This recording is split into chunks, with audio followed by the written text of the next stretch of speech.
We were celebrating 12 years of marriage. A quiet restaurant. Candlelight flickering.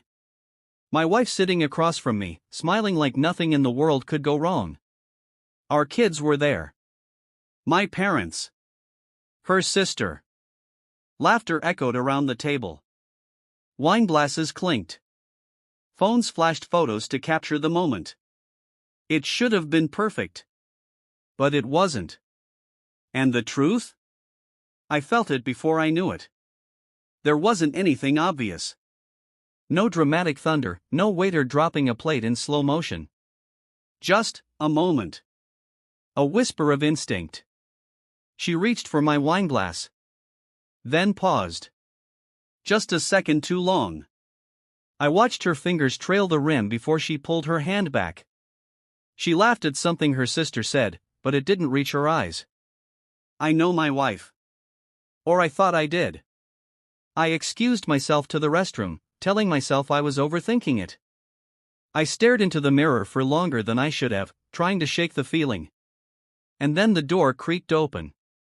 She walked in, not my wife, but a woman I didn't know. Mid-30s, sharp features, eyes like she'd seen things and stopped caring. You don't know me, she said, but your wife put something in your drink. Just like that. No emotion. Like she was pointing out I dropped my phone.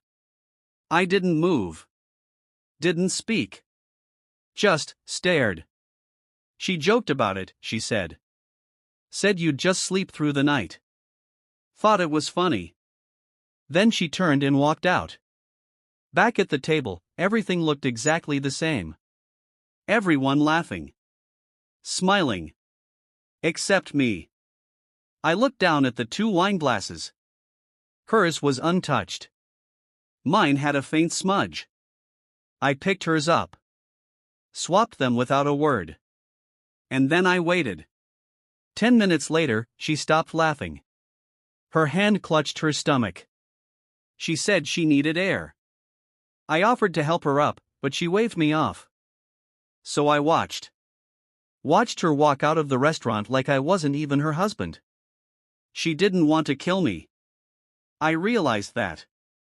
Whatever she'd put in the drink, it wasn't fatal. She wanted time. Time to do what? Move accounts? Shift blame? Be gone by morning? I started seeing the signs I'd missed. Her sudden concern about my blood pressure. That calming tea she brewed every night. The locked drawer in her home office. Her phone, once always face up, now always tucked away, face down, under her pillow. It wasn't one thing.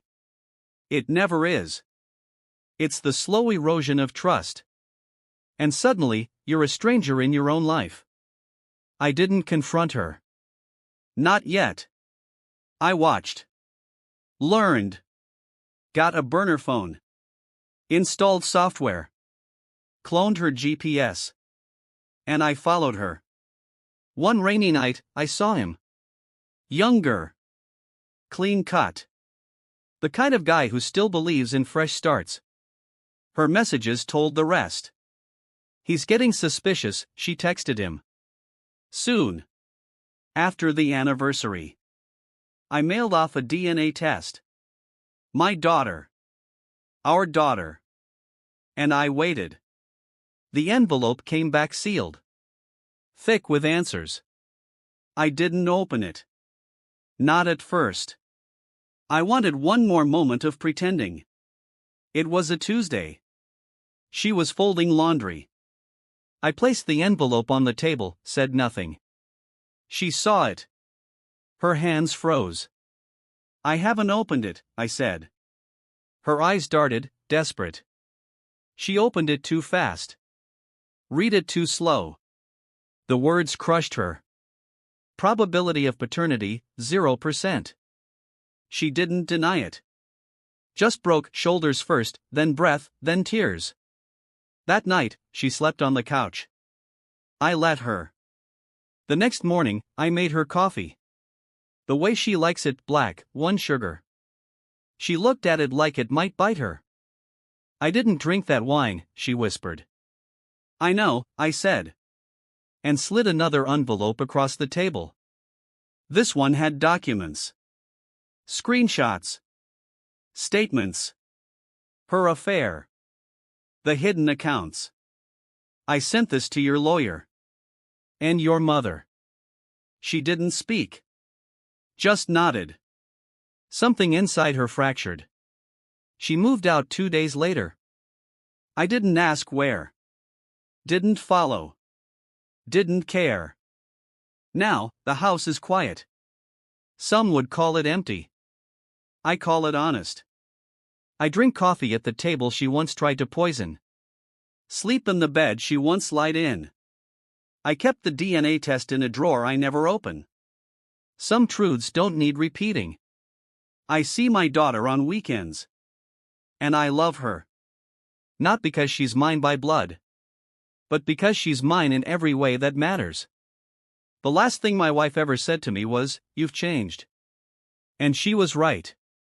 I'm not the man who trusted her. I'm the man who watched her fall apart and didn't flinch.